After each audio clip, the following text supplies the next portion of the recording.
I'm Justin Mott, and welcome to my home here in Hanoi, Vietnam. And today I'm talking about bags, one of my favorite topics. Love talking Leica, like talking ethics in photography. My recent episode has taken off. I'm glad most of you guys have agreed with me because I think it's an important topic and I can't see how you could possibly disagree with me. Anyway, check out that episode here. It's hot right now. But on a lighter subject, we're talking about specifically the new salt and pepper canvas series from my friends over at Wotancraft. Their rugged functionality, vintage military style, and a nice little twist I'll talk about later. I don't like to be told how to use a camera bag. I like to sort of solve it myself.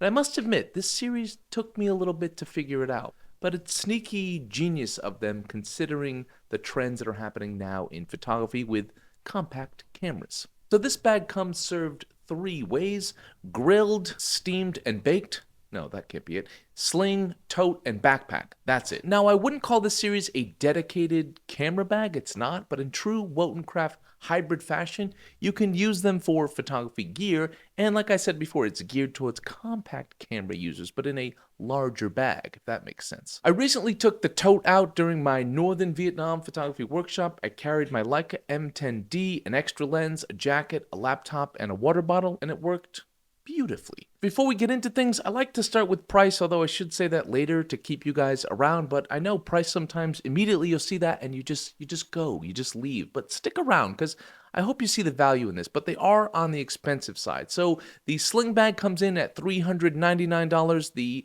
tote bag also comes in at $399. And the backpack, the beautiful backpack, comes in at $499. Now, these bags are meant to last you a lifetime, and they are made with premium quality. I'll get into that right now. So starting with the materials, because that's where you're going to see the value, the salt and pepper name comes from a Swiss military canvas. It's inspired by their rucksacks from the World War II era. It's a beige and light green interwoven fabric that actually looks like salt and pepper. It's water laminated on both sides, repelling 90% of water droplets. It has a PU coating underneath for full protection underneath the bag, which is something that people don't really talk about much, but they should. If you're a photographer like me who's climbing around, and when you are climbing, you're putting your bag somewhere, or you're just resting around, or you live in a tropical climate like I do here in Vietnam, it's dangerous to put your bag down, especially a bag you have your laptop and your gear in. So the fact that the bottom is protected with that lining is underrated and extremely important. Going into the accents, which is what kind of makes this camera bag beautiful, the leather vegetable tan accents, the metal buckles, and Wotancraft's signature distressed vibe. And so yeah, it looks good and it feels premium. They call these materials, they call it vintage tech. It also sounds like a sneaky good college that snuck into the NCAA tournament and you have to worry about. Take vintage tech plus the points against Clemson this week. Also, just a quick side note, is that sort of like cocky or pretentious that I have myself on the website looking at me while I'm looking at you? Anyway, that's my website, askmott.com. I've got gear reviews on there. I've got my ultimate gear guide, all the gear I use, online classes, workshops, and much more. Check all that out at askmott.com. So if you know Wotancraft, then you definitely know their Pilot Series bag. So that might be your measuring stick. You might be wanting to add another bag, or you might be considering this bag compared to the Pilot Series bag, which is one of my favorite bags, if not my favorite bag ever, or at least the bag I get the most use out of. I love the 10-liter bag. It's up there on my wall, the modular series. You can add those little front pockets. I've done full reviews on those bags. And so I would consider this salt and pepper line, it's like their classier cousin, more refined, more character, and even a little bit tougher. And it definitely has a very unique look to it, much different than any other bag series I've ever seen. So let me start with what all three of these bags have in common, because they have a lot in common. It's just that they're different functionality. It's a sling, it's a backpack, and a tote. There are some minor differences, but if I break down each bag, this episode will get way too long. So let me start with what they all have in common, which is the water repellent salt and pepper canvas, premium leather and zinc alloy accents like the buckle that attaches the shoulder strap. They all have a compact padded camera pocket, and that's sort of the sneaky cool thing I mentioned earlier in the episode. So each of them have this little pocket off to the side, and every single bag, the layout is the same. You have a pocket on one side, this padded pocket. They don't come with camera insert, but this actually works as its own little compartment. So you could put a small compact camera in there. I would say it's perfect for the trendy Fuji X100, couple of the other smaller Fuji cameras that are in that size, the Leica Deluxe 8, a smaller film camera setup, or the Lumix S9 would fit nicely in there. As far as the M or a Q, it doesn't fit in that little side pocket. Well, it does on the backpack, but it doesn't on the tote and the sling bag, but there's plenty of room in the middle to put it there. And I'll talk to you about a couple different use cases with my Leica setup, and you can sort of make the judgment call whether that fits for you. They'll come with a padded laptop sleeve that fits a 14-inch MacBook Pro. The insides are all Velcro friendly, so you could add their little modular Velcro pouches on there if you want. I like to use one for just my earpod setup. They all come with YKK water-resistant zippers. They all have a luggage pass, something I love to have on all of my bags now. I feel like if you travel often at airports, it feels like the security lines, it feels like the immigration lines are getting longer and longer and longer. So standing in those lines with a heavy bag on your shoulder, these bags aren't super heavy, but if you fill them out with a laptop and a bunch of camera gear, that will get heavy if you're standing in lines for a long time. So to be able to rest it on your roller bag, that's sort of perfect. That's sort of like my new standard is I don't like to buy a bag if it doesn't come with a luggage pass. And all three of these bags have a luggage pass. Now, I did break my rule recently and bought a Billingham, an older Billingham 445 without a luggage pass, but I was able to make a DIY little luggage pass. Anyway, I did a whole little separate Instagram video on that. But on that note, follow me on Instagram at AskMod. And they all come with a zippered pocket on the inside. So each layout on all the interiors on all three bags are the same. You got the compact camera padded case there sewn into the side. And then you have the water bottle case on the side, and then you have a little zippered pocket on the inside as well. And then you've got the padded laptop sleeve. Now, the outside, they all do have some similarities as well. They all come with these little side pockets here with sort of the leather strap that opens and closes.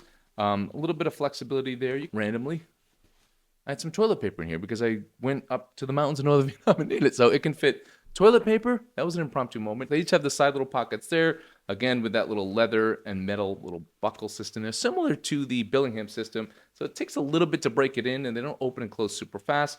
Has a flexi pocket on the front on the sling bag. And then the other two bags have a front middle pocket that uses the button close. I think the sling bag's better for everyday use for more traditional camera bag because that flexi pocket opens a little bit faster. It'd be easier to work out of that bag. They all have a top handle, which is nice. It's just a nice little added thing. They all have those leather and metal accents that I talked about. So breaking down the bags quickly, the tote, surprisingly useful. I carried my Leica, my laptop, my jacket, no problem with it. Looks sharp and works great for casual shoots or daily carry. The sling bag, like I said before, probably the closest to a camera bag. You can outfit it like a camera bag. It fits my SL2S vertically with a 24-90 lens, so it has enough space in there to work out of quickly. And you do have those little side pockets and the exterior pockets, or you could put inserts there with the Velcro inside and just sort of customize it how you want. So if you're an M user with a couple lenses, you could deck it out that way. It works as an everyday bag, an everyday laptop bag. It also works for people like Sony or Nikon or Canon user that works with a zoom lens, and you could probably sneak in one lens on the side. Might be a little tight, but if you had a 24-70 one camera setup and you like to go with laptop, works great for that. Or the backpack, probably the smartest design of the three. I was pleasantly surprised that that compact camera pocket sat high on the bag. I really like that. It sits high enough to the side, so you don't have to reach deep to get your camera out, and there's room underneath. And then on that bag, that little side pocket, it's a little bit bigger. So that one actually does fit my Leica M10D with a 50mm lux onto it. No problem at all. Whereas the other bags, I could fit the Leica with the 50 in, but I totally had to jam it in. It would not be comfortable to get in and out. So I wouldn't love it for that. I'd say it's more for that Fuji size camera, a deluxe size camera, or something about that size and smaller. So finishing up with the pros and cons, I'll start with the pros because there's a lot more of them. Beautiful materials, built to last, doesn't scream camera bag. I'm a camera bag. It draws attention for the right reason. It draws attention for style. A lot of people have complimented me on this bag already. If that's your thing, if you like people randomly walking up to you and complimenting you, cool. I mean, I don't really like that, but what I love about this bag and what I love about what they're doing with this series and what I had to wrap my brain around, because again, they didn't tell me how to use it. I like to figure that out for myself, is that it is perfect for this trend of people out there that are using more minimalistic setups or more compact cameras like the Q, the X100, the Ricoh, the S9. It works great for that. This bag, it's meant for it's sort of camera minor, other stuff major. So you could put a rain jacket in there, your laptop, and a bunch of other stuff. But if you always like to have a camera on you, you want something that's a little different, something that doesn't scream camera bag and is quite unique in the design and style, it's great for that. Also, the padding on it's good. For a heavy bag, it's something important to mention. I had a laptop in there, my M10D, a Lumix, and a bunch of other stuff in there with the tote bag, and it was very, very comfortable. And all bags use the same camera strap and padding system. So they've improved dramatically on that through the years. The cons, the price is going to be a con for people because, like I said before, $399 for the tote and for the sling, $499 for the backpack. That's out of a lot of people's budget, and because it doesn't fit as like an all-encompassing camera bag, maybe it doesn't work for you, but it does work well for an all-encompassing everyday bag. A couple other things, the leather straps on the side pockets, they're slow, but they're sexy. So I don't know, you have to make that compromise. A little bit slow to open, but this isn't that type of bag. This isn't like a Peak Design action bag that sort of looks like every other bag out there. And other cons, it's not great for full kit. Other than the sling bag, it's not great to work out of. You know, the tote bag, you're not going to really want to work out of there. Lastly, the color and style might not be for everyone. I dig it, but it might not be for everyone. It has a very distinct style. It was like the Pilot Series bag in black kind of matches everything. This bag, not necessarily, but I find it quite beautiful. Final thoughts, my favorite out of all three is probably the tote, just because it's so unique. I don't know, man, but I think the backpack's really cool as well. But the tote is stylish, practical, and surprisingly spacious. And I just wish that side little pocket on the tote fit my M and my Lumix lens. Again, it still fits in there, but I have to put a wrap around it just to feel good about it. And so for you guys out there who might be interested in it, if you're a minimalist shooter who wants to carry everyday stuff and a camera and a compact camera, this lineup I think would work well for you. If you guys are interested in this or you have any more questions, you can ask me in the comment section below. If I don't know, I'll try to find the answer for you guys. If you guys are interested in the series, it really does help the channel if you use the affiliate link. Don't buy it because I said so. Buy it because you want it. Buy it because you need it. All that kind of stuff.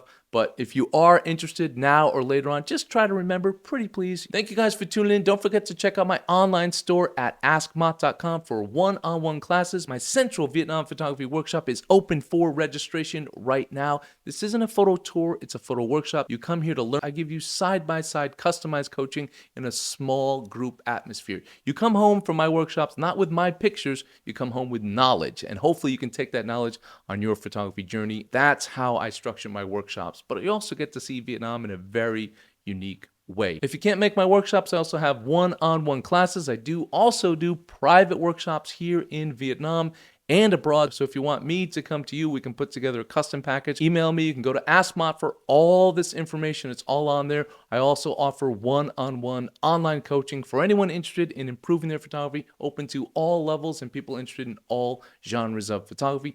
Thank you guys for tuning in. Don't forget to like, share, and subscribe, and don't forget to have a wonderful